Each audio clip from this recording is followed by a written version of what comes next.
We do not like to think that there are still places on this planet where the population has to resort to eating insects and rodents and so on. We just don't like to think about it, but it's true.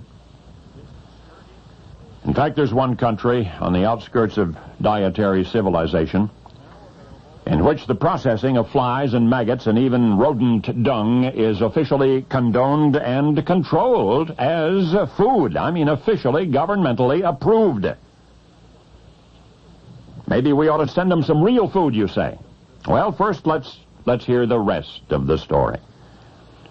There are some nations whose citizens think nothing of eating fish raw.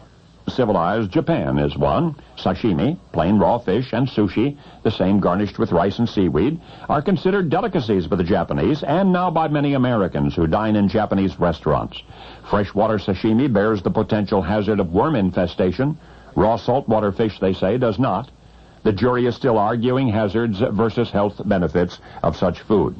The French are another super-civilized people, and yet they eat snails. And so do many stateside, tempted by the exotic-sounding escargot on the menus of French restaurants.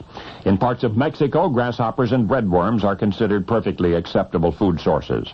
In movie theaters in Peru and Ecuador, toasted leaf-cutting ants are sold instead of popcorn. In theaters. But here's the difference. The Japanese eat raw fish, the French eat snails, the Mexicans eat grasshoppers, the Peruvians eat ants intentionally, willingly. They have a choice, and they make it based on their own culinary heritage and personal preference. They don't have to eat that stuff.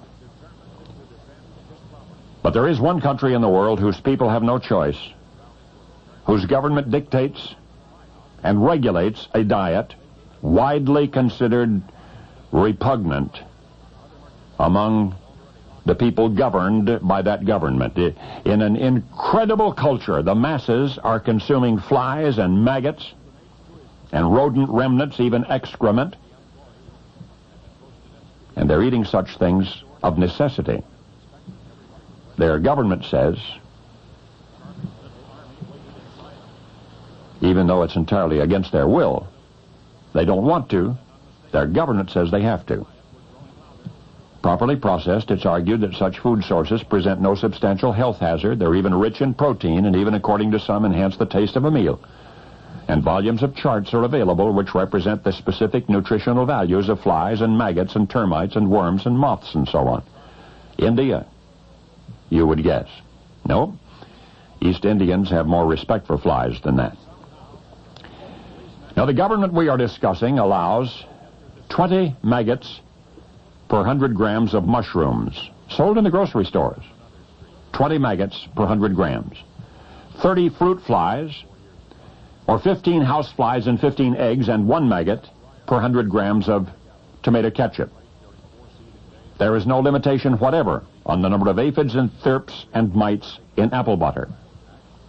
And the government agency which permits and regulates all of this, plus a wide variety of other insect and insect droppings and rodent parts and rodent droppings in the food consumed by the unwitting populace, that government agency is the Food and Drug Administration of the United States of America.